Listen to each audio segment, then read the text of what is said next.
game on Sunday, man. I know you're nervous for the Rams, but you got to be a little enthusiastic after being there.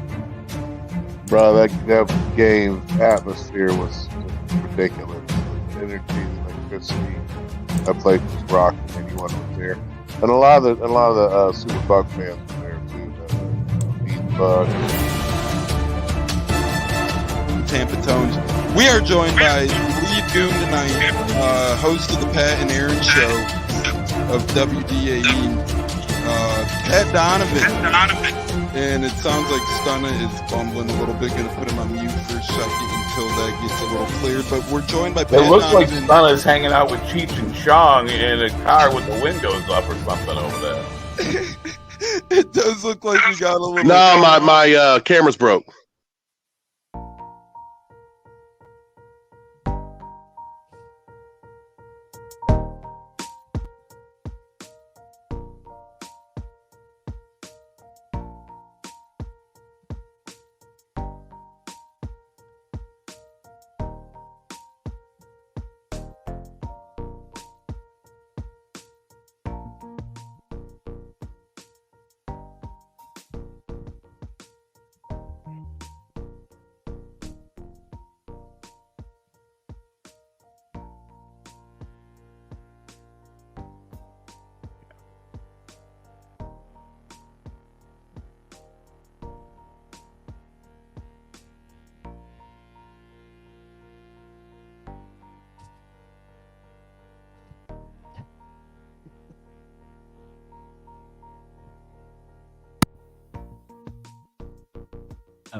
Can you hear me?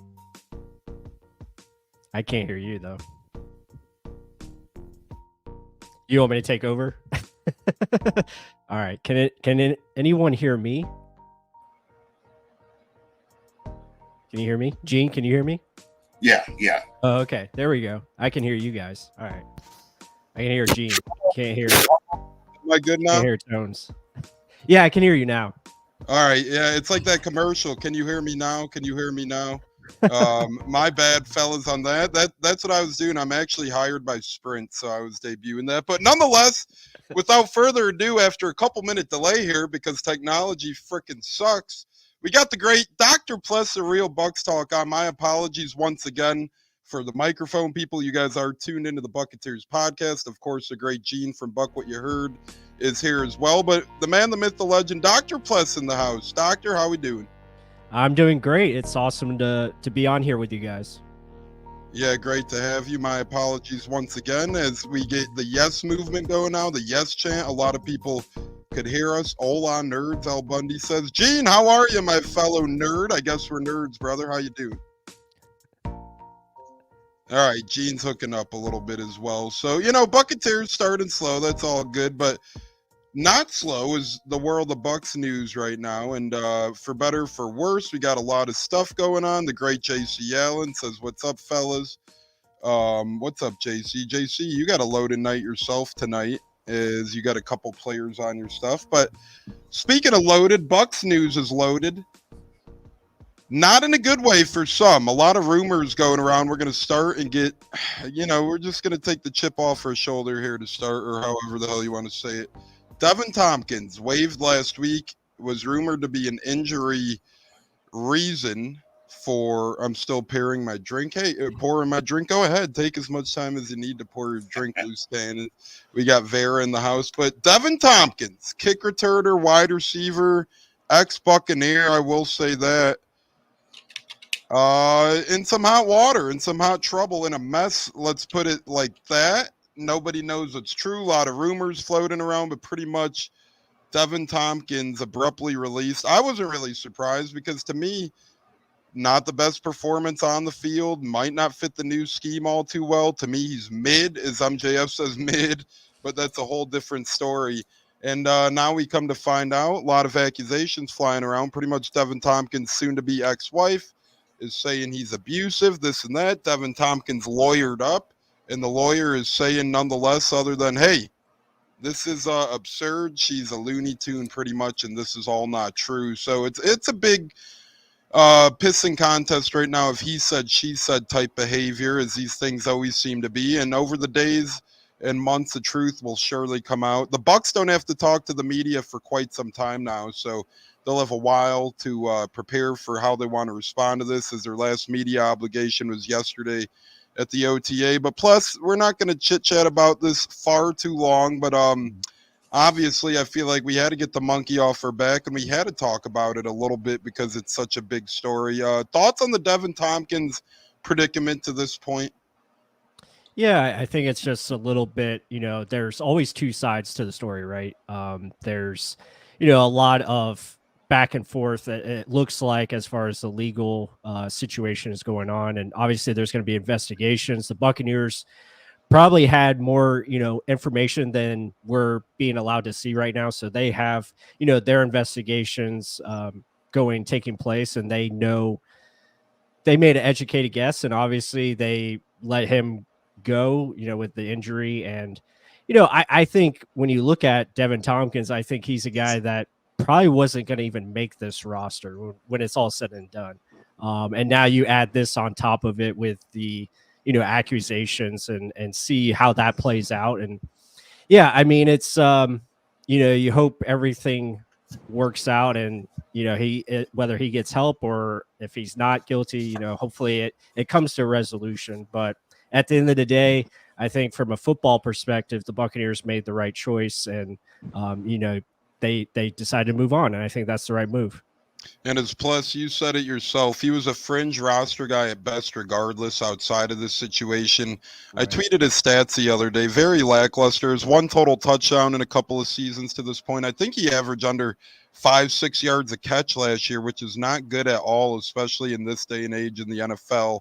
It's all about the yak. He was just not doing that. Sure, he was okay in the run game, but again, if his best trait is 80 rushing yards, probably not the fleetest of, and he was 14th in the return game. For a playoff team, you'd like to upgrade that, get in that top 10 range for return. And the return game is changing itself this year. Regardless, though, I think he was cut maybe because of this, sure. But as you said, being a fringe roster guy and then this on top of it, it just did not bode well for him at all. Gene, I know you probably have some thoughts on the matter. It's a confusing one. Time will tell, as it always does in these cases, who's right, who's wrong, etc. But as of right now, a lot of smoke and mirrors and a lot of finger pointing, Mr. Gene.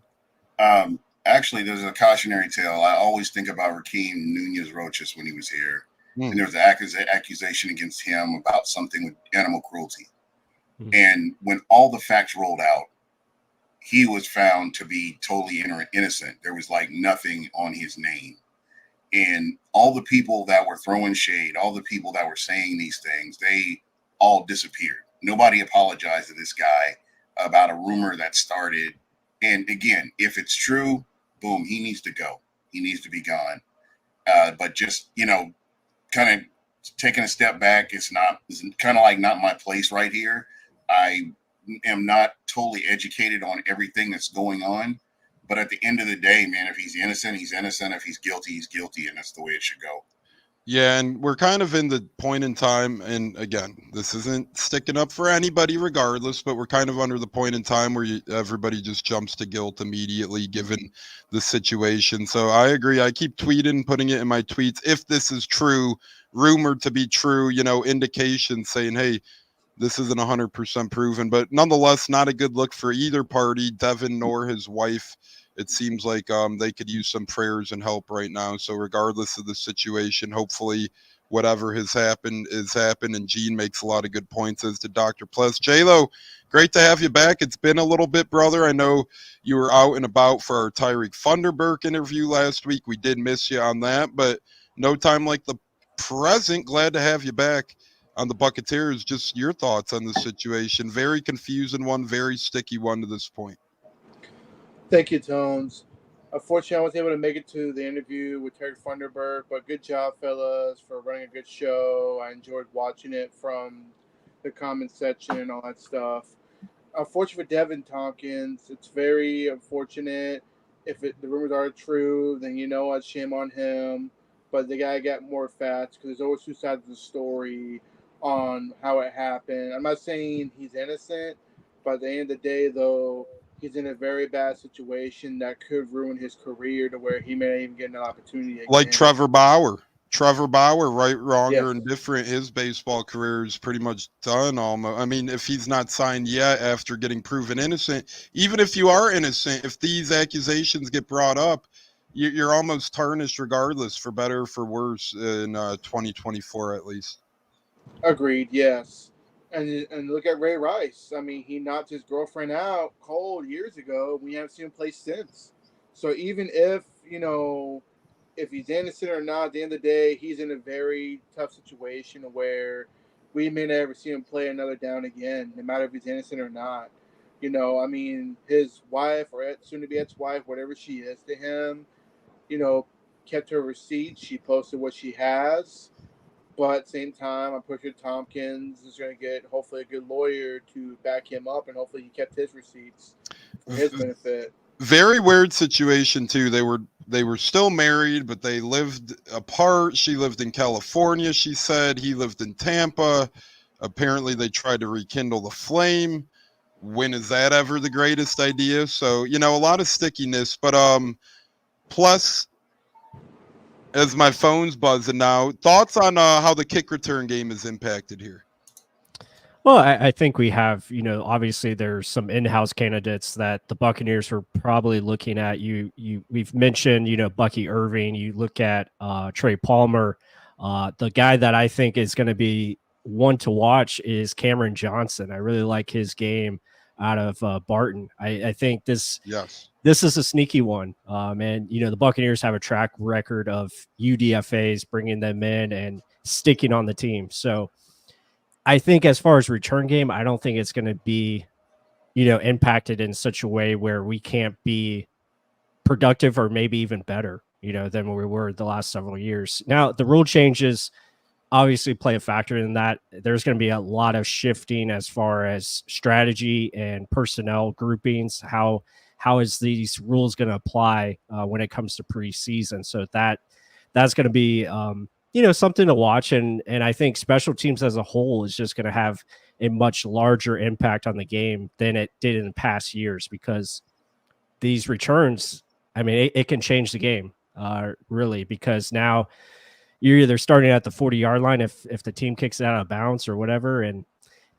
or you get a return, switch the field. So yeah, it's kind of insane too. Plus, not to cut you off, but we kind of went from having like nothing to do with kick returns for the past, 5, 6, 7 seasons, and now they're like, just all right, here we go. We're gonna spice it up, 0 to 100, no roadblocks, no stop signs or nothing. Fast and furious for sure.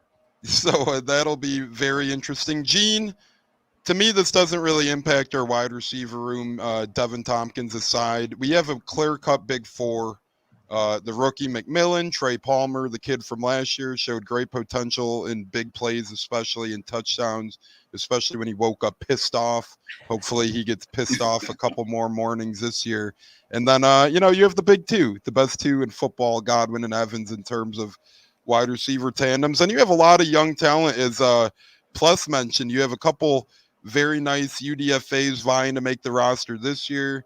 And last year you had Raheem Jarrett, who's still going to try and buck the roster as well. And then you have Cephas Johnson still kind of hanging around. So you got a plethora of guys. And as we know, the Bucs love them some UDFAs. Devin Tompkins is one.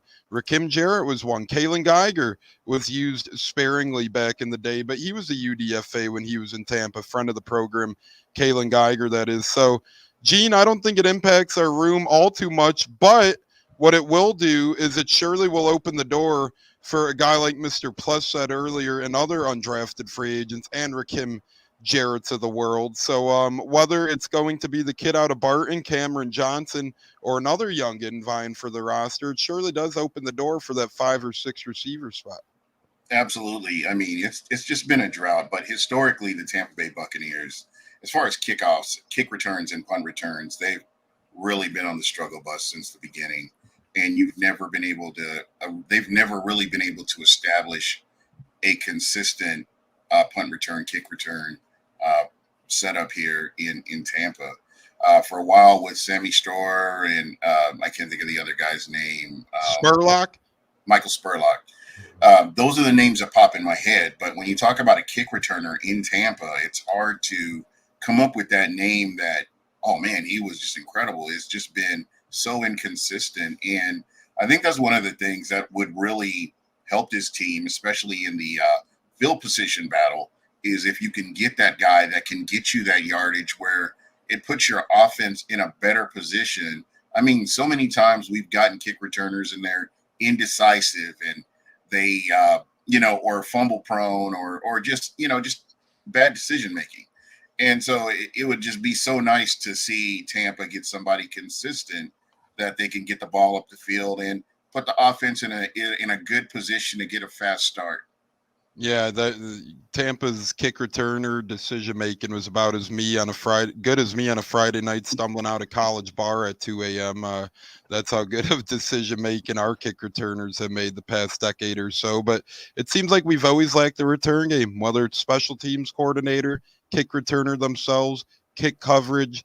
J-Lo, you can add to this. G Vegas brings up a very good point, and thanks for joining tonight, G Vegas. Glad to see you.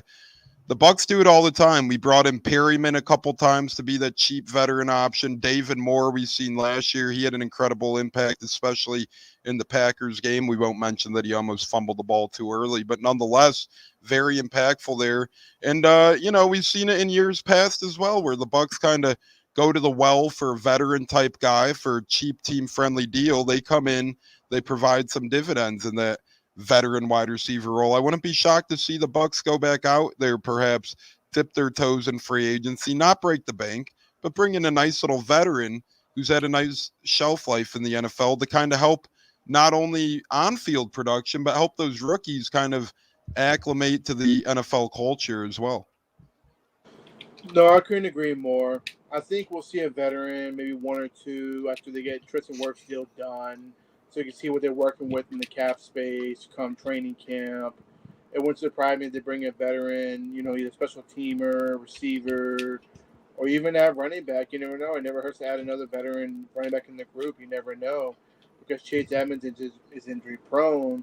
And back to special teams, I like Bucky Irving at the kick return position. I've been hearing a lot of hype behind this guy. Bucky up the gut. How fun is that? Bucky up the gut. Hey, Bucky, if you buck, man. I mean, there's so many phrases you can put with that, in my opinion. But I agree with you, though. I think we'll add a veteran or two, where position that's needed, as far as that goes. I just feel that they're focusing on getting Tristan Wirfs deal done, because I know Jason Licht's going on vacation soon, and he'll be pretty much well-deserved vacation. Oh, yeah, well-deserved, of course. And I'm thinking they're more focused on getting his deal done so they can see what they can work with when it comes to training camp, to add a couple veteran bodies in there, whether it's from the XFL, UFL. Well, and if you look at it, not to cut you off, but you still got some veteran receivers out there. You still got, here's a couple of them to name a few. Slants McGee, that would be scary. I'm good on that. But you got Hunter Renfrow, McCole Hardman, Corey Davis, who actually unretired. He retired years ago with the Jets. I don't blame him. If I had the Jets quarterbacks throwing footballs my way too. Hell, we have Julio Jones, not that again. Russell Gage, not that again. Lynn Bowden, Randall Cobb, Sterling Shepard, Richie James, Jakeem Grant, Martavis Bryant, Quintus Cephas. So I could see whether it's, a Hardman or a Corey Davis or a Sterling Shepard, a Randall Cobb type, maybe perhaps someone in that realm of, hey, I just want 1 year left. I want to play for maybe a competing division team. We'll see. But Emily coming at our guy Gene again. She's saying hi to everybody but Gene. Christopher Cole said evening, everyone. Emily said everybody but Gene. Gene, do you have a rebuttal? No, not right. No, I'll save it for later. The gloves are still on. I'm the victim here, so I'm just.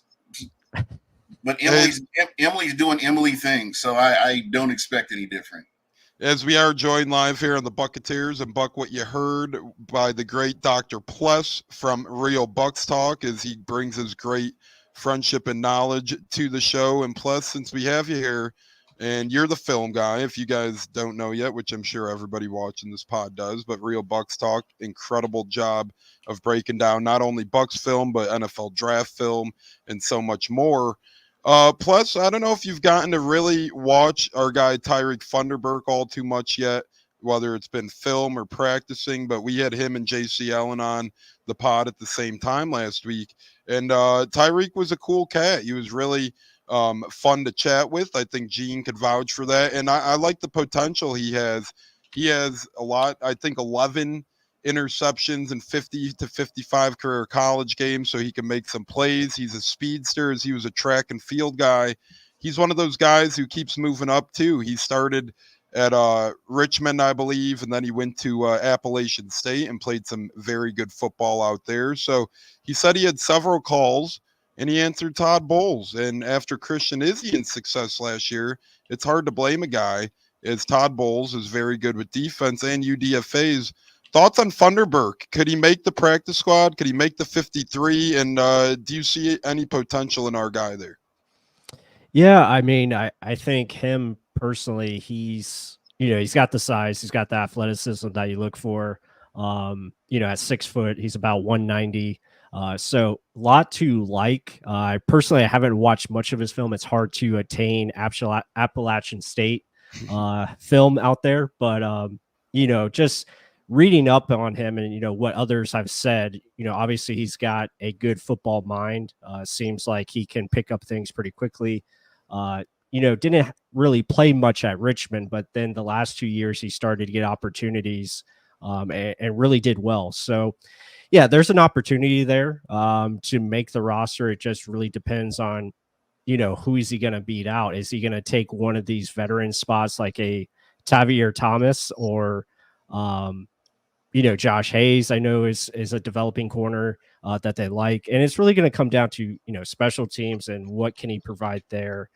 But as far as practice squad, absolutely, I think they want to keep. They always want to have corners there in your pocket, to have available. Also, the Keenan Isaac guy from last year, they really like his game, so there's a lot of competition there for sure. Yeah, a lot of competition. Gene, go ahead. Plus made some really great points. The one thing that stuck out to me in that interview was just how much he's into the books, how much he's wanting to understand the playbook, how much he's leaning on Todd Bowles for information, how much he's leaning on the veterans, how much he's just like a sponge where he's trying to get as much in as he can. And that is exciting for me. He's a guy that he just wants to continue to learn. He's not going to get here and just be like, okay, I'm here, and he's just continuing to get better. I mean, especially, when you check up from the neck up, that's really exciting for me because that's where you see a lot of failures in the NFL where guys come in and think, well, I'm here, and that's it. But it's really great to see him doing that. Yeah, and I agree. And it's also cool. He's, already hanging with the big cats. Remember last week, he's like, I got to hop off. I got a dinner date with the vets. So that was pretty cool. He's already soaking all that in. And what a room to soak, what a room to get knowledge from as Gene's threatening. Gene has a target out for him, I swear. Yeah, everybody's out to get me for whatever reason. Gene, we'll put you in. You could hide out in the Buck Cave over here if you need to. How about what? I may have to relocate to that place. I'm guessing. Yeah, but nonetheless, I mean, what a room for Funderburk to learn from. Antoine Winfield, Jamel Dean, Jordan Whitehead, and those types of the veteran D-backs. J-Lo, quick thoughts on Funderburk and plus needing to trim his castaway beard he got going on. No, he's got a good opportunity, and plus you got to look at the competition he's going up against, head to head when he's on the field.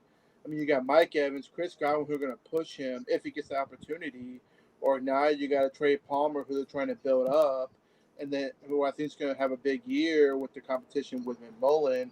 So he's got a great opportunity to make that roster. I watched a little bit of his highlight tape the other day. I finally made time to watch it. He's definitely got some height and definitely got a little bit of speed to go with it. So you never know. I mean, if he can turn Izzy into a starting nickel, this guy could be the next one come up and be a special teamer and then be a starter later on at corner. You never know. But I like where he's at. I think he's going to do great things in the preseason. And it all comes down to who wants him more, like who wants to be on the roster. And he seems like the guy that wants to make a roster and make an impact on this team. Yeah, OTAs Well, for now, they're kind of on pause here in Tampa, and we've had a week in the past couple of weeks to be kind of going through and getting to look at some UDFAs, some veterans not around, such as Randy Gregory, Tristan Wirfs, and those types. But, not always a shock, especially for a guy like Wirfs who's going under contract negotiations, holding out. Well, he'll be holding in here shortly. But, Dr. Pless, I know you're largely involved with these OTAs. Anything stick out to you, player wise, or just anything natural stick out to you? I know you got your one wide receiver you got your eyes on. Any other low key players that people might not know about that kind of have popped off in this little bit of time outside of Cam Johnson that may have caught in your eyes during the OTA period? I know it's a hard period to grasp completely. You don't get all too much coverage, you don't get all too much details, but if anyone caught your eye or anything stuck out, please feel free to share. Well, I mean, I haven't been able to be there personally, but just from what I've been hearing, as far as press conferences and stuff like that, little tidbits here and there, I'm really excited about this rookie class. Also, this year's rookie class, but also last year's class that is coming in, and you can kind of see the culture is already there where guys understand what their responsibilities are, understanding how to improve their game, little things here and there, just the leadership from the older guys like Vita Vea, coming in great shape, ready to go, ready to be a dominant player and leader. So I think, and Kalijah Cansey spoke on it, I think it was yesterday or the day before, but just talking about how, being in better shape, understanding his little tricks and trades of understanding how to beat his guy even better, and just understanding the game at a higher level. I think it's really important. You see that from all the rookies. Zion McCollum was talking about Trey Palmer and how he's utilizing his speed at a better level to create separation for himself, the route running, all those little nuances to the game. So yeah, I mean, that's really what sticks out to me is just guys doing what they're supposed to do. Everyone's holding each other accountable. So, and obviously it can get into like scheme stuff. We talk about Liam Cohen and what he's bringing to this offense. That has me excited. So it just seems like everything is coming together at a faster pace. Guys are ahead of schedule, which you like. So yeah, a lot of positives right now for the Buccaneers. It just seems like everything is flowing in the right direction. And this team is, again, under the radar, which I love. I mean, I think we all love it that no one's talking about this team. They're talking about that team from the dirty South in Atlanta, which I don't get it. I don't get it. Again, I talked on my show, Real Bucs Talk. I talked about how you're changing both sides of the ball. Head coach, offense coordinator, new defense coordinator, scheme change. You don't have the personnel really at defense, especially when you look at the secondary. I know their defense was, pretty good last year, but again, that's last year. You're older up front. You don't really have a pass rusher to name. Secondary didn't really improve it. If in fact, it probably got worse because you don't have anyone on the outside next to Terrell. And everyone's talking about Kirk Cousins. I'm like, he just came off of Achilles. What makes you think he's going to be just as, he's just going to be awesome to start off? Like, it's going to take some time for them to, prepare and get ready for this season, or at least get into a groove. Yeah, and they have, first round pick. They kind of, maybe not a waste down the road, but for now, if you're a Falcons fan, you probably would have liked a piece of the pie to help you compete this year, especially after spending all that money on Cousins, and you still got Heineke under contract, giving him pretty good backup money as well. Quickly, plus thoughts on Godwin. I think there's 0% chance we trade him mid-season. I just don't think the Bucs are that type, especially with that type of player like Chris Godwin. Sure, they're going to let him test the market after the year. He may or may not be back, but surely we're not going to trade him mid-season, right?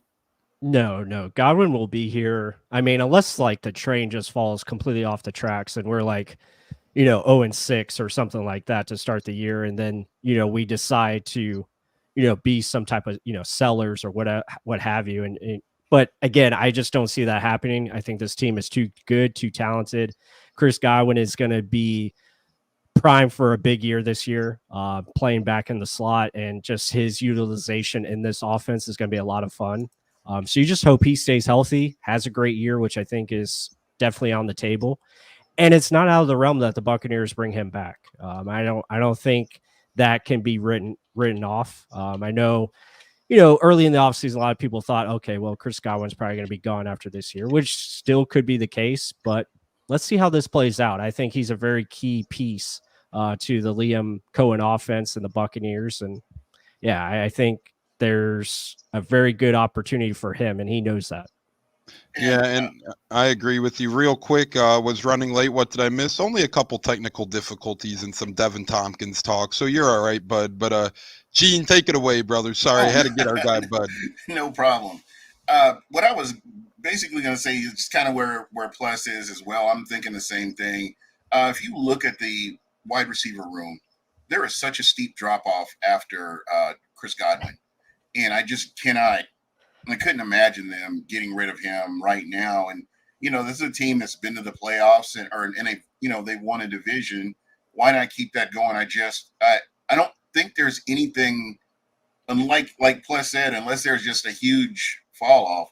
I just don't see how it all changes.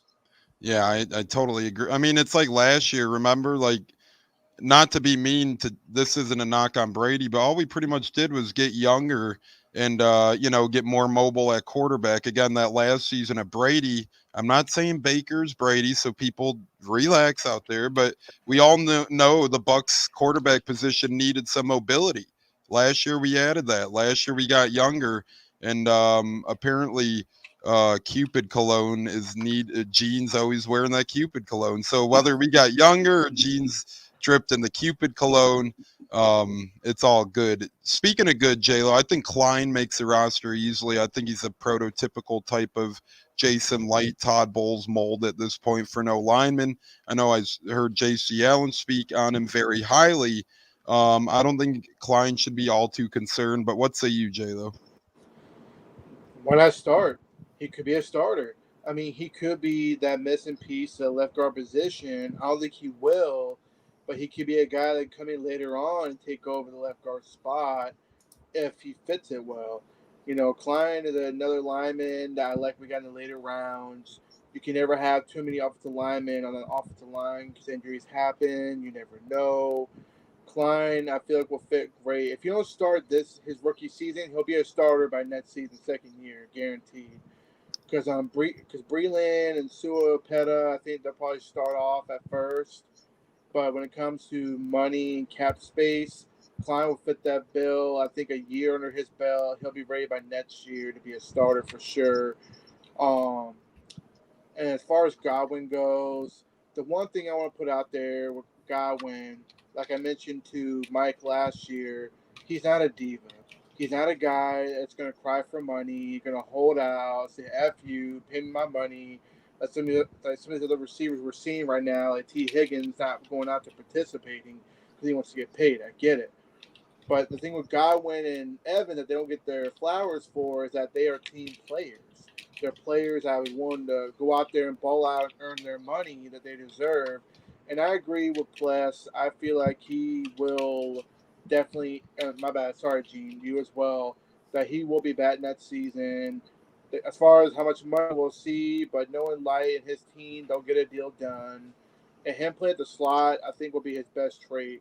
And it seems like regardless the free agent, regardless how much we have to spend, they're just Light does an incredible job to get them back. And G Vegas says Hargraves was the only in-season trade Light ever made, but let's not forget he was waived, so it's not like we traded him. It's not like we traded him outright. He was claimed on waivers by the Texans, but we did waive Hargraves, so it's not like we were dangling him out. Nobody would trade too much for him regardless. But remember the thing with Hargraves as well, which would never be a doubt with Chris Godwin, his hustle came into play, and that's why they mainly wanted to move on from Vernon Hargraves. He was giving up on plays, wasn't doing what the coaching staff asked him to, and it ultimately led to him being one of the bigger busts in Tampa's memory under Jason Light. And that's what you get when you draft the Gator of J-Lo's, allegedly. So, we'll blame it on that. I'm kidding, J-Lo. Hey, I'm kidding, buddy. I'm kidding. We got a fun chat tonight. Krillin's really living it up. He's the man. He is one of the best. Gene and Emily are going under World War IV, it looks like. We're skipping right over World War III, and we're going right to World War IV. Cap is always increasing, especially with that Netflix money now. Well, the thing is with the cap, if you have a guy like Mike Greenberg on your side, a lady like Jacqueline Davidson, I believe, but regardless, you're going to make a lot of things that really aren't realistic into realisms, and that's what the Bucs have been doing the past couple of seasons without killing their future like the Saints did. I mean, you look at the Saints and how they're set up. They do. They're in piss poor territories, but that's Saints fans' problems, not ours. Yeah, fuck the Aints. I'm sorry. And you know what's so crazy? You know what's so crazy about that is this is going to continue to happen. Miss Benson, I guess she likes Mickey Loomis, and I just, everything I hear, I mean, his job is secure. So I don't know. Falco is the best. Yeah, Falco is the man. So we got some great talks going on. Light is definitely Merlin with the cap. Light is a lot of things with the cap, and he has some incredible stories as well, including my favorite was how he was chatting with Wayne Gretzky when he got the call that Mike Evans is going to be a Buck again, and he was kind of just chilling at the bar with the hockey great. So not all too often do you hear that. Bucks thrive on being dissed by the media. We lived on that for decades before Brady got here, and really in 2020, not a lot of people had us making the playoffs, but no one really had us as a Super Bowl cat with Brady at that point. Remember, the narrative was, COVID offseason. Brady's too new there. He wasn't looking that great to end his tenure in New England. We kind of got off to a skittish start. We brought in Antonio Brown. Everyone's like, this guy's going to kill the locker room. Well, that happened eventually. But a year later, for that season, he was under parental supervision with Bruce Arians and company, and he held his head on straight, and we won a Super Bowl. So, ever since then, things have been different. But I love that we're back to flying under the media. Saints are close to over 90 million. I think that's like a repeat every year. I think they're pretty much just over by 100 million damn near every year. Speaking of every year, Gene, we got a bear draft continuing this year for Buck What You Heard and Buccateers. What are we up to? 11 or 12 bears there? And the more the merrier for all those listening. We got a lot of people in here tonight. We almost are up to 100 people watching live right now. So get those bears in, right, Gene? We got 11. We have 11 beers so far. Yeah, and more the merrier. So don't be afraid if you're new out there. Put in a beer, even if it's mentioned already. We'll just drink 2 instead of 1 to taste test it. Don't worry. That'll never be a bad thing right there. 007 says, I think our D will be top 10 this year. Plus, what say you to that? Do you think the Bucs D has what it takes, or the coach and staff and D has what it takes to get these fellas to be a top 10 defense?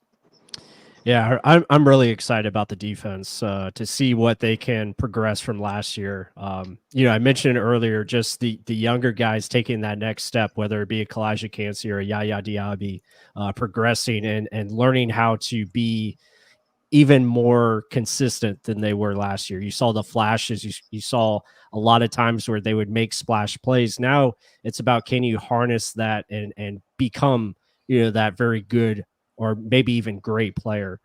But you mentioned, you talk about them and then you look at the linebacker situation. I think when you look at this defense, I think you got rid of 2 of the biggest weaknesses on the team. And that was Devin White, who is a liability as far as being overall consistent, whether it's just doing your assignment, being in the right spot. And it created holes for the defense to overcome that. A lot of guys had to fill in for what his mistakes were, and it just put the defense out of place too often than not. So you replace him with KJ Britt, who I'm really excited about. I think he has a chance to really become a player for this team. I like his leadership and his accountability. But the biggest addition of this for this defense is the return of Jordan Whitehead. Like, that can't be stated enough how good this guy is going to be next to Antoine Winfield. So you add both those guys to help what your weaknesses were, whether that be Ryan Neal or KJ Britt. And now you have guys like Zion McCollum, looking to take that next step, which I think he will. Jamel Dean, hopefully we can see a more consistent player for him, and he can take that step as far as catching the football. I think that's really the goal for the secondary as a whole. Like, they got to catch the ball. And then also another very underrated signing is Bryce Hall from the Jets. Bringing him in, I think I made the statement earlier this offseason to my co-host Mark on Real Bucs Talk. I think he's an upgrade. He's better than Sean Murphy was here when Sean Murphy Bunting was here. And I think now you have that dynamic where you have flexibility at all three corners, whether that's Dean, McCollum, and Bryce Hall, because now you have the opportunity. Let's say you want to put McCollum in at safety or nickel to really match up better against the opposing offense. You can do that. You can bring in Bryce Hall to play outside corner and not miss a beat. So I'm really excited about what these guys offer. And then you add in a Tyke Smith, no disrespect to Christian Izzian, who I think could still grow and show some things. And maybe, he becomes a player for this defense that can, still be involved. So I'm really excited about that. And then just the overall additions of what they made to the pass rush. Bringing in Randy Gregory, I think, is a great move. Good veteran. You still brought in Braswell, the rookie. So I think as a whole pass rush, you're looking for guys to really, attack the quarterback as a unit. It's going to be a collective effort. We're not going to count on one guy to do everything, but you have guys that have the ability to get things done. So yeah, I think the defense, I know this is a long answer, but the defense really has a great opportunity to be top 10 or better. Yeah, Bryce Hall, not to be mistaken with Brees Hall, right? No, I'm kidding. But I love our defensive backs now. I love our secondary, and kind of hard to believe that Ryan Neal and Devin White were on this team. And these are no knocks on them. Once again, you're in the NFL, you're a professional, you're a top 1%er at what you do in the world.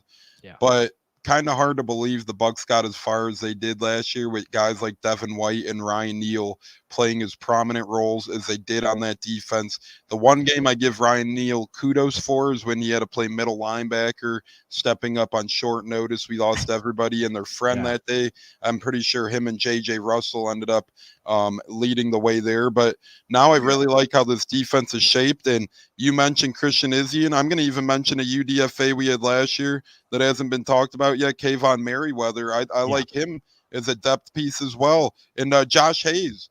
Not that it matters in all that much, but he did get a special teams all-pro vote last year as a rookie as well. So, you do have signs back there, even from the lesser name cats, even from the younger guys. Like you mentioned earlier, they're huge fans of Keenan Isaac. And, he's been around since last year. They also signed the kid from Houston as well. So they have a lot of good options back there. I like how we sprinkled in a couple veterans to go along with who we already had back there.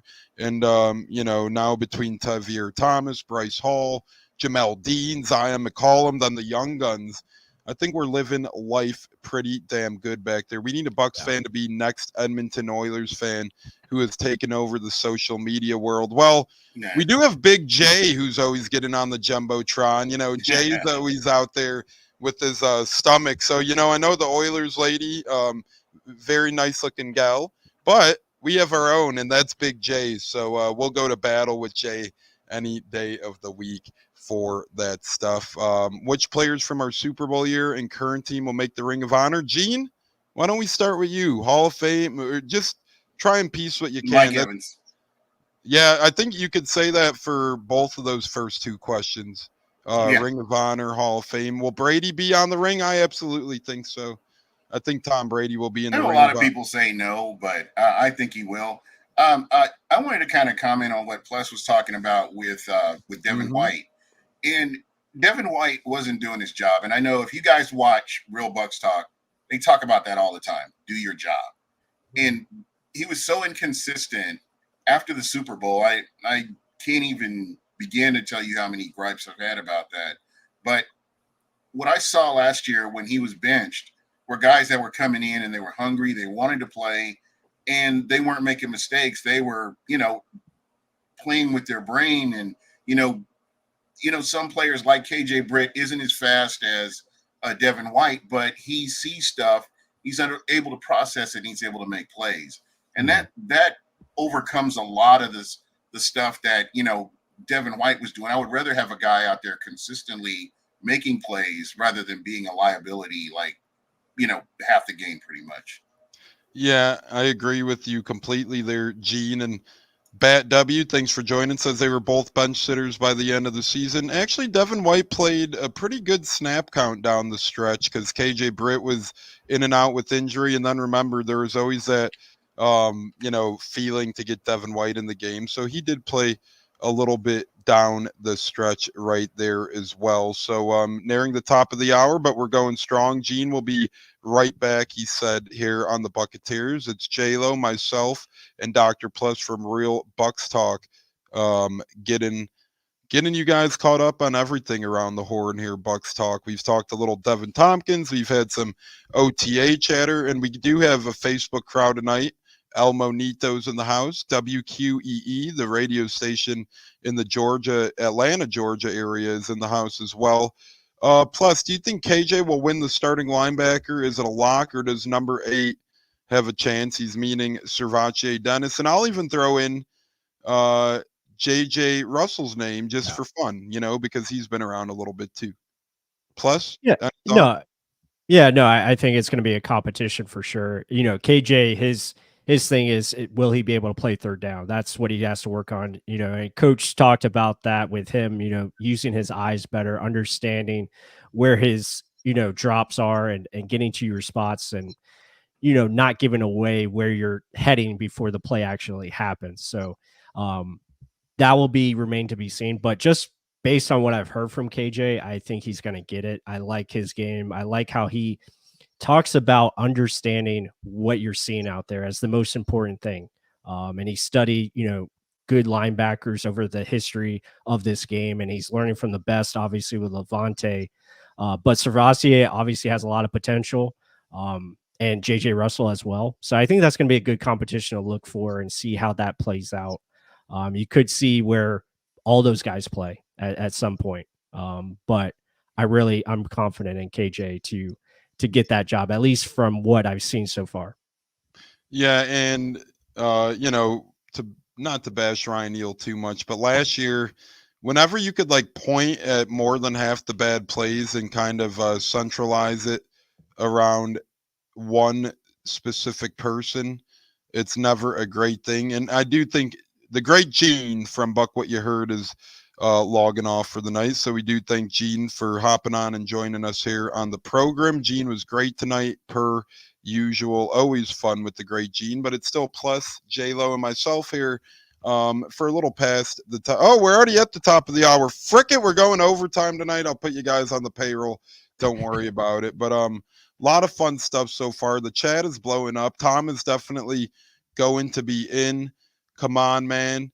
Yeah. I think so, and a couple of reasons there. A, Bruce Arians is in, and I love Bruce, and he's actually getting inducted into the Tampa Hall of Fame tonight as well, so kudos to him. I think he's one of the GOATs there, but, if Arians is in, to me, Brady's easily in as well, and I know Arians they spent the same amount of time here because Bruce retired, quote-unquote, and was in the front office. So, to me, it's kind of a package deal. You put one in, you put the other in. So they put Bruce in, they're going to put Brady in. 2, right, wrong, or indifferent, we're always going to have an open spot now that Gruden was ousted. So we're always going to be playing catch-up ball here unless we put 2 in one season.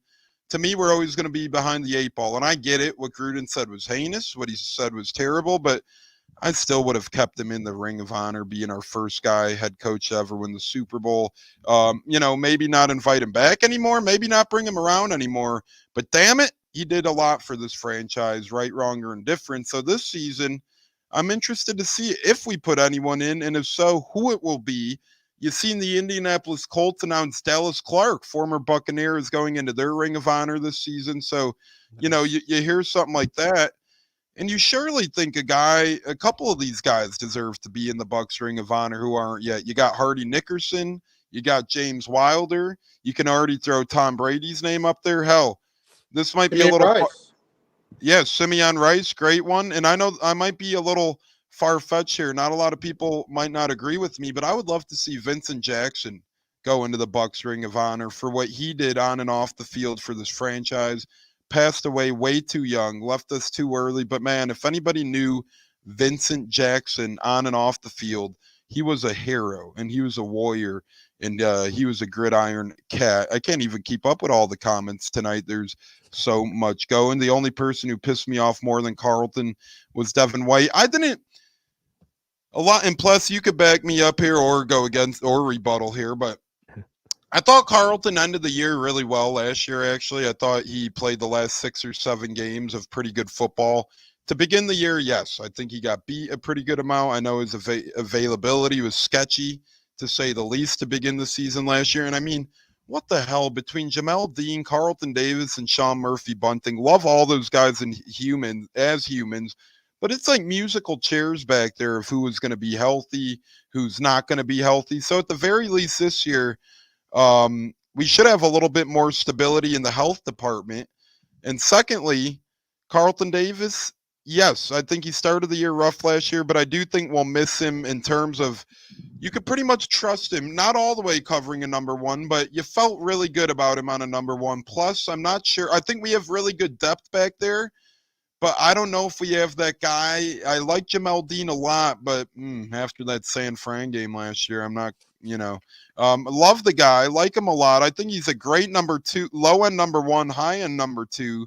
But Carlton had that factor to him, in my opinion, at least. What say you on Carlton Davis and how this defense will miss him, if we'll miss him at all? Yeah, it was a lot of hit or miss with Carlton, unfortunately. The consistency level, being available to play, that that hurts you when it comes to decisions as far as your future for this team. And I think Jason Light looked at that. They saw an opportunity to get a draft pick and a third rounder. And that ends up being Jalen McMillan that they pick up. So, when you look at it and you also look at the fact that Zion McCollum was really coming into his own, they were really excited about him. That's a very good point. He played very well down the stretch. I know, early in the offseason, it was funny on my channel, a lot of people were like, what are we doing at corner? We have to take a corner in the first round. We got to do this. Why are we going with Zion McCollum? And I'm like, well, you gotta look at the tape and see what they're asking him to do. And obviously they feel very confident in his abilities. I think Zion, with his ability to play zone, and that was the big thing. Carlton was mainly a man-to-man corner. He was really good when he was able to get physical, get your hands on the receiver. And, the Buccaneers for the last several years have gone a little bit away from that man coverage. They're looking for more zone opportunities where they can mix and match and try to create confusion for the offense and create turnovers. And that was another thing. Like, Carlton couldn't catch the ball, Yeah. And Jamel Dean as well. And that's been the big talking point this offseason. Guys are really focused in on catching the football. So yeah, I mean, Carlton, I think he was really good. I mean, when he was at his best, he was one that you wanted on your team for sure. Has a lot of ability, but I think they were just looking at it from a future perspective. Zion, they had to get him on the field one way or the other. And again, I bring up Bryce Hall. I think that's a great signing. Bringing him in, I think that's going to be a lot of fun to watch him play as well.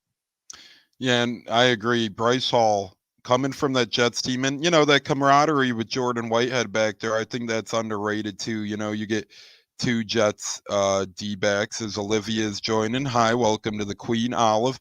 Krillin, Neil was so bad. Oh my gosh, you guys make me laugh. I love that.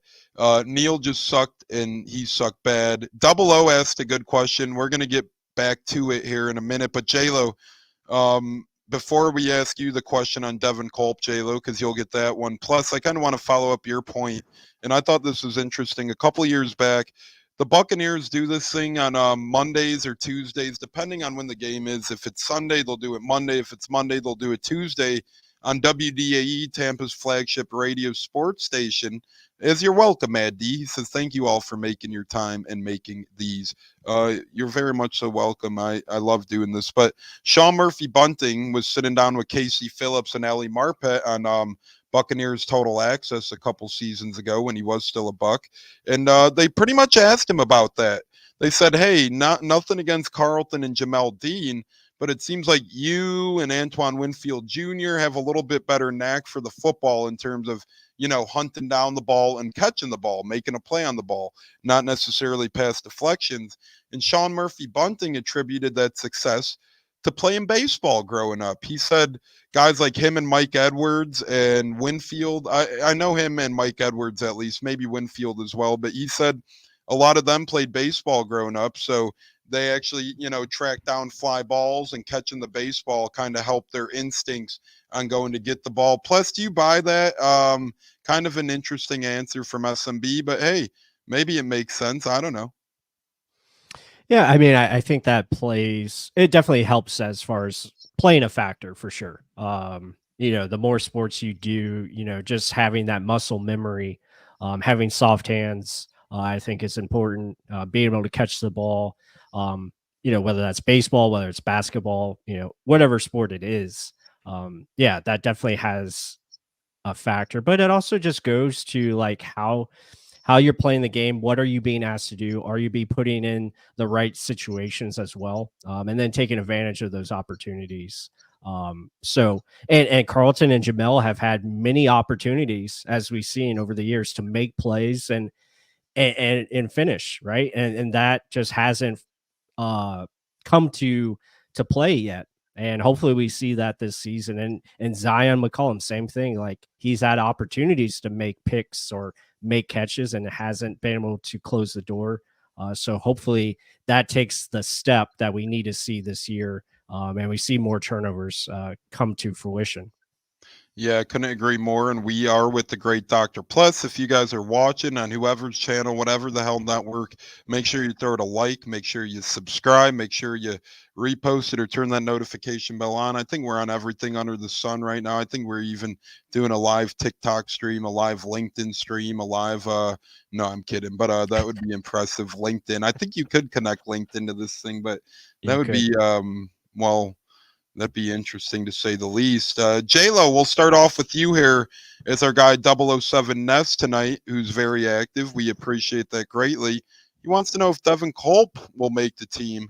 The rookie tight end out of Washington, the round 7 pick. Jason Light loves him some Huskies. Will Culp make the team? And if he does, will he be effective, J-Lo? I think we drafted him for a reason.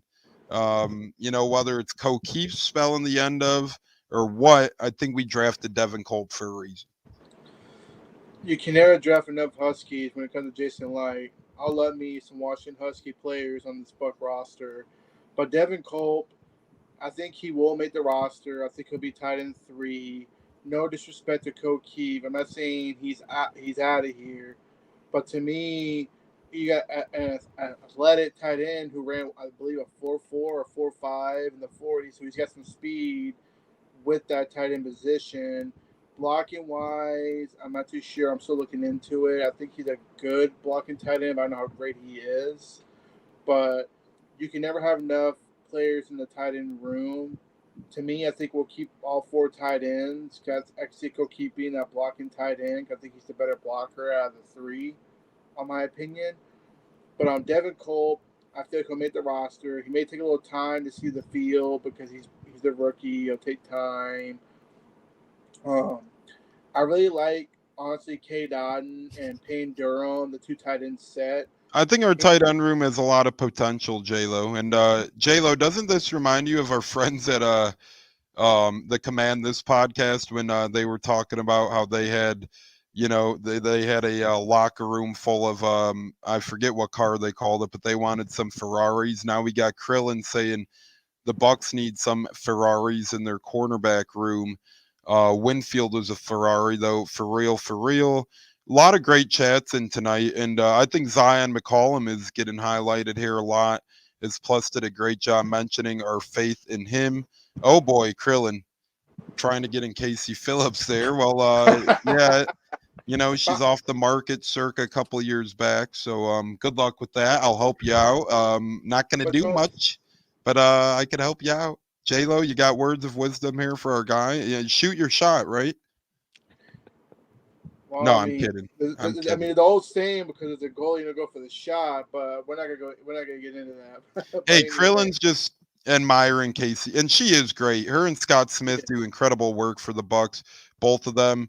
And if you're in Ray J in attendance, you'll notice her pregame shows on the pirate ship, or if you're just watching Buccaneer content on YouTube, you'll be noticing them as well. Speaking of YouTube content, we have Dr. Plus, Michael Plus here from Real Bucs Talk, and someone saying he ain't a real doctor. Those degrees on the wall are fake. Did you want to know what I learned in Mexico? It costs more to be a culinary chef than it does to be a doctor for schooling purposes in Mexico, because there's a bigger need for chefs out there. I'm like, damn it. If I knew how to cook, that would, you know, I could go out there and make a lot of money. But no, I'm just kidding. He is Dr. Plus, all right? And our guy Neil says, what it do? Neil's always a great one. So awesome stuff there. Mr. Plus, I know we're already at the hour mark, so we don't have too much time left here. But before we get to a couple of other things and whatnot, what's going on with Real Bucs Talk? Any Real Bucs Talk? Man, I sounded like a New Yorker there. Real Bucs Talk. What's going on? Yorker. But what's going on with you guys? Any new shows upcoming, or anything previously recently listed on your end? Yeah, I mean, we just came out with a video today just talking about, you know, the scheme and how, you know, the players, especially Chris Godwin, very excited on how they're going to be utilized. So I went in depth on that and, you know, talked about how, you know, Cooper Kupp, I even put an example in there, how they utilize him for the Rams, get him open on one-on-one matchups, using bunch formations being a big part of that, you know, motions and shifts. Talked about a little bit on the running game on how they're going to use, you know, guys to move and create those, you know, alleyways for your running back, make it easier, more efficiency. I think is the big word that we're all looking for when this offense gets going. But yeah, so I had a video today on that. So be sure to check that out. As far as like upcoming stuff, we're going to have some more film coming soon. We're trying to get, you know, a lot of film on, you know, Jordan Whitehead. We're going to talk about Sua Opea, Ben Bredesen as well. So just some of the free agents, Bryce Hall, another one, really do some reviews on them and what they're going to be adding to this team. So I think for tomorrow, probably have a video out on Cameron Johnson. I'm really excited about what he can do. He's again a smaller dude at 5'9", pretty much, but he's built well, you know, 185, and just has that ability to make people miss. Good route runner, can catch the football, has a good catch radius. And I think that's another point, you know, just to talk quickly on the receivers that they're looking at have all things in common, and that is being able to separate, be able to catch the football in any type of way, and really make plays with the ball after they get it. So I think that is something to focus in on here, especially during the training camp. And last point I'll make on defense, if Logan Hall does, I mean anything on this year, this defense is going to be really good moving forward, because he's the X factor in my opinion. He's another weakness in the starting lineup that if he improves to where he can be a decent starter, you know, sky's the limit for where they can go. I couldn't agree more. If we could get anything out of our couple of last, you know, high-end pick defenders between JTS, between your guys' friend Logan Hall and the likes.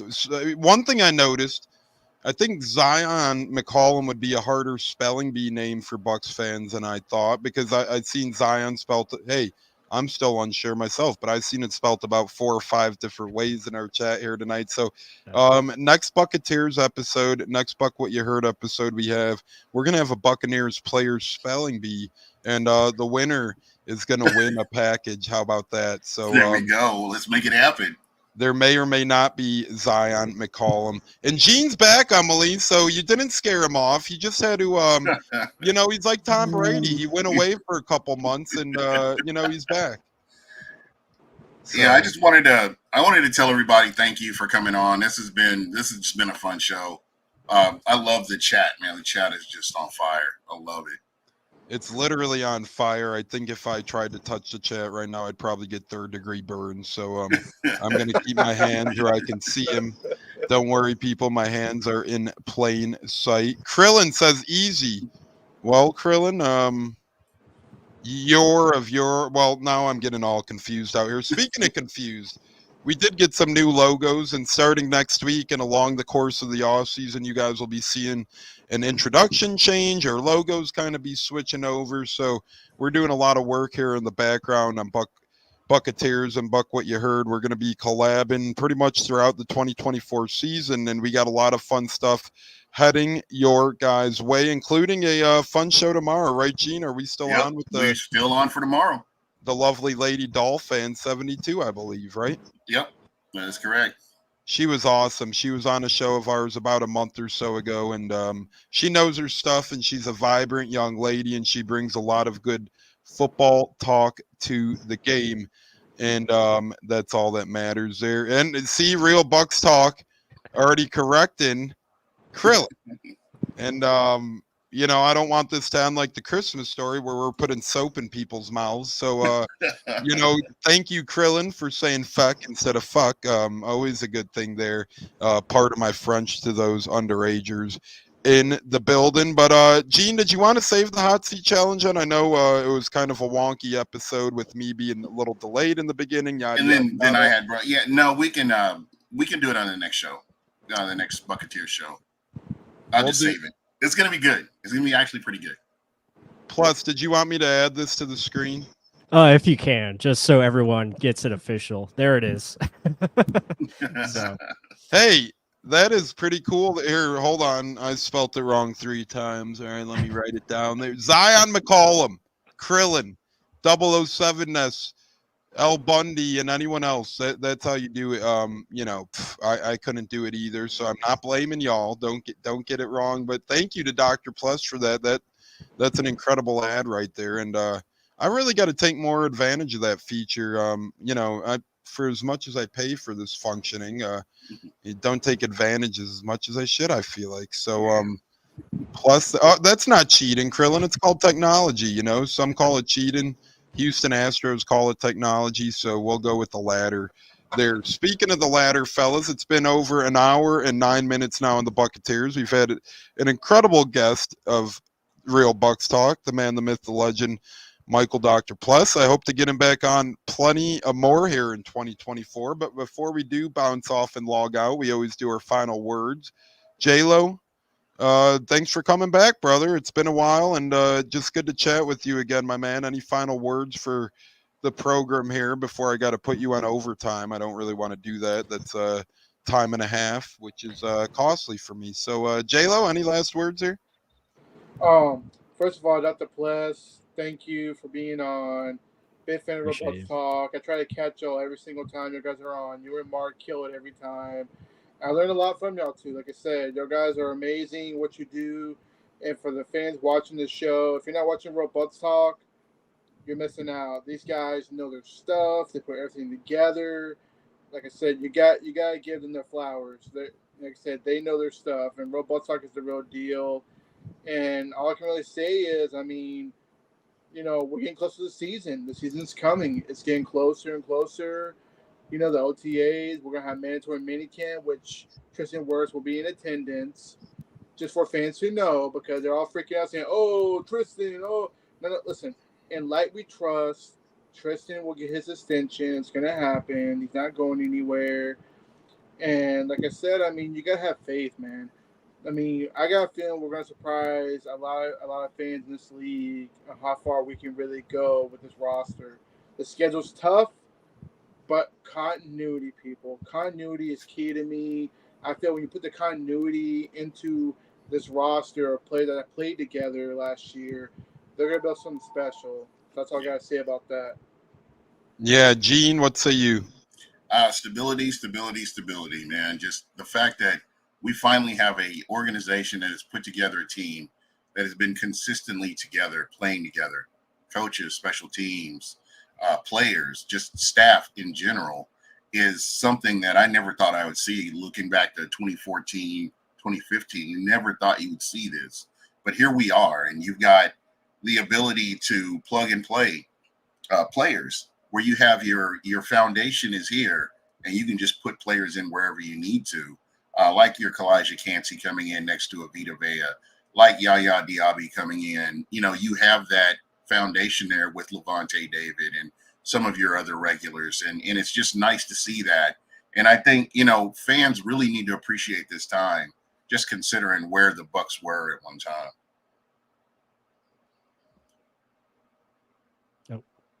Your audio went out again.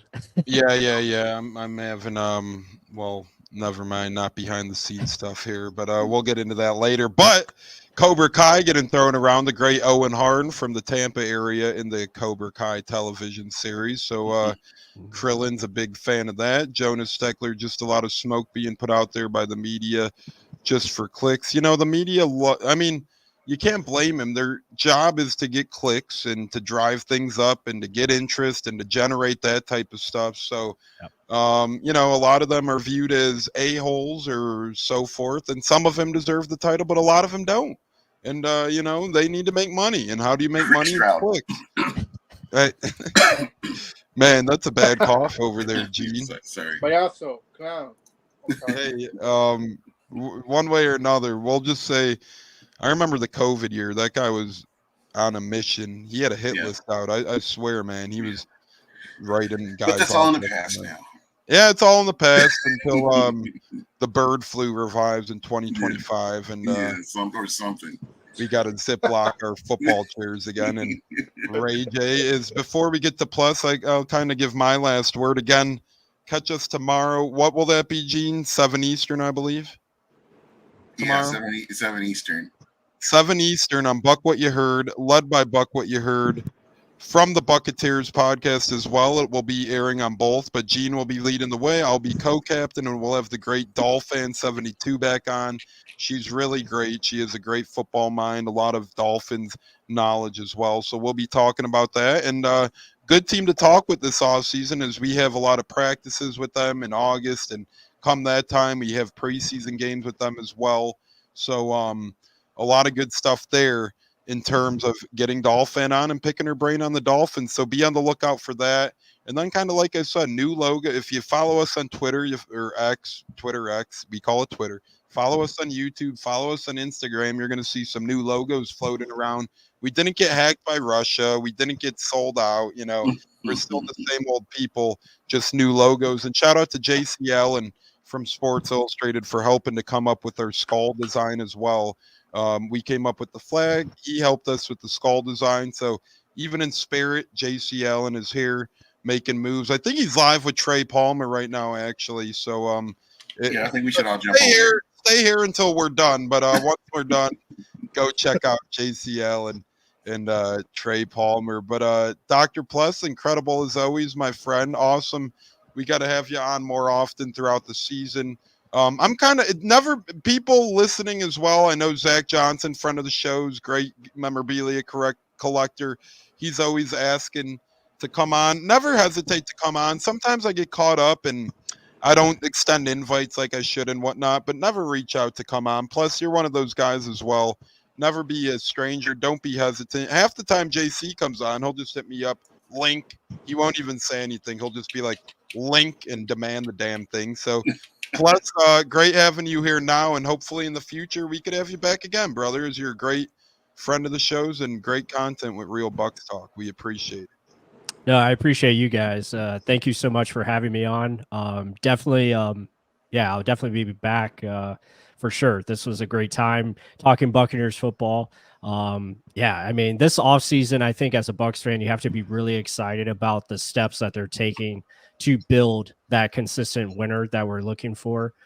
You look at last year and how this team progressed and took that step forward, winning a playoff game, getting that experience. And now this offseason, I think they've made all the necessary moves to really put themselves in a great position to not only repeat as division champions, but take that step in the playoffs and hopefully make a nice run and be right there with the top teams in the NFC and maybe the NFL as well.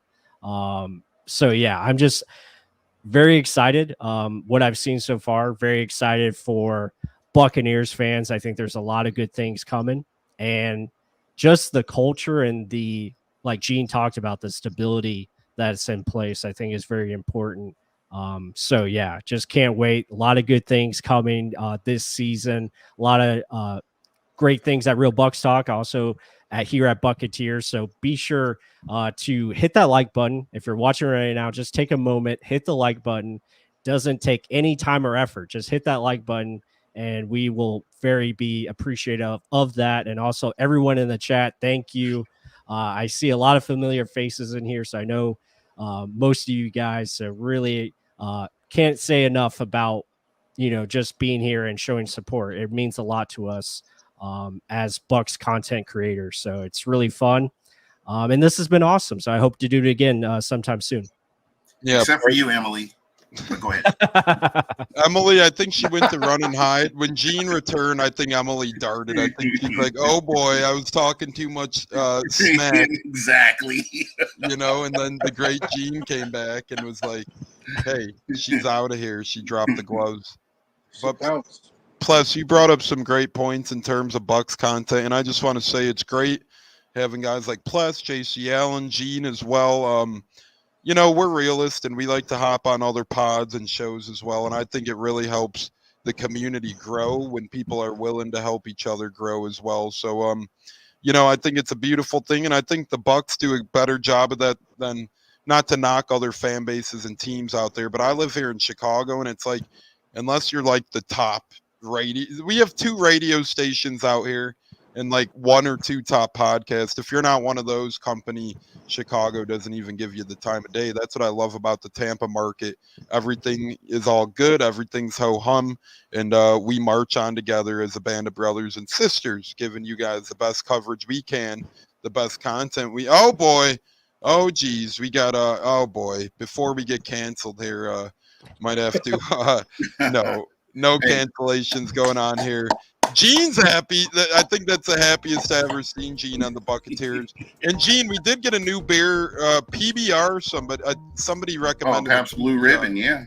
So Danny Brown would be a big fan of that recommendation right there, as he's a big PBR guy. And we're up to 12 beers, I believe. Remember, guys, the Hall of Fame game, I believe that's Texans Bears first preseason game of the year. We'll be coming to you live, and we're going to be doing the official beer draft. Who dropped that beer on there? I think Bud Cannibalist did. I'm pretty sure.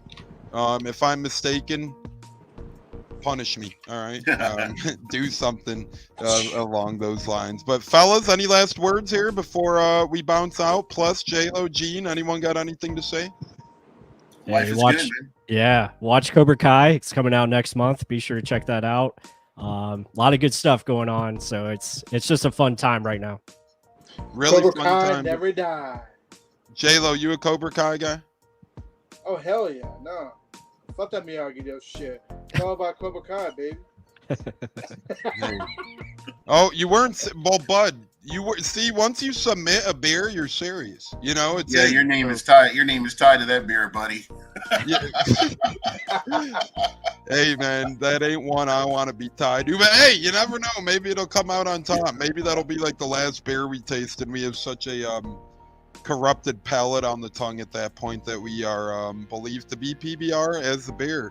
What can you do? But whether it's Kalijah Cansey, Vita Vea getting in shape, the Devin Tompkins and his wife, soon to be ex-wife, rumors floating around, OTA talk, new logos, Tristan Wirf's contract, Tyreek Funderburk, plus his favorite UDFAs, and so much more.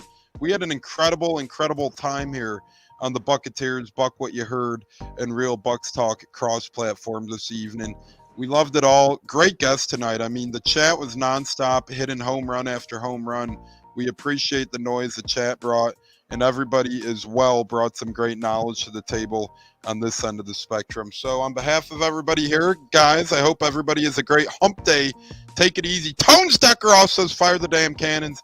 Everybody, plus Gene, J-Lo, hope you guys all have a great night, fellas. Everybody watching, have a great time. And for the Buccateers that couldn't make it tonight, you're fired. No, I'm kidding.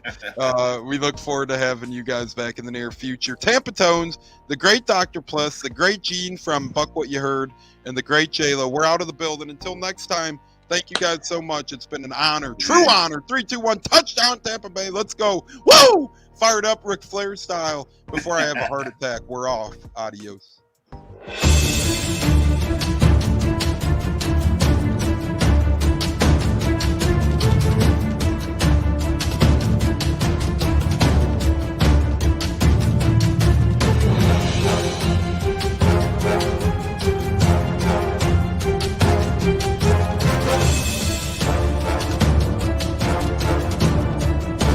Game on Sunday, man. I know you're nervous for the Rams, but you got to be a little enthusiastic after being there. Bro, that game atmosphere was ridiculous. The energy, the electricity. That place was rocking. Anyone was there, and a lot of the Super Buck fans were there too. Tampa Tones. We are joined by Lead Goon tonight, host of the Pat and Aaron Show of WDAE, Pat Donovan. And it sounds like Stunna is bumbling a little bit. Going to put him on mute for a second until that gets a little cleared. But we're joined by Pat It looks like Donovan. Stunna's hanging out with Cheech and Chong in a car with the windows up or something over there. It does look like we got a little. No, my camera's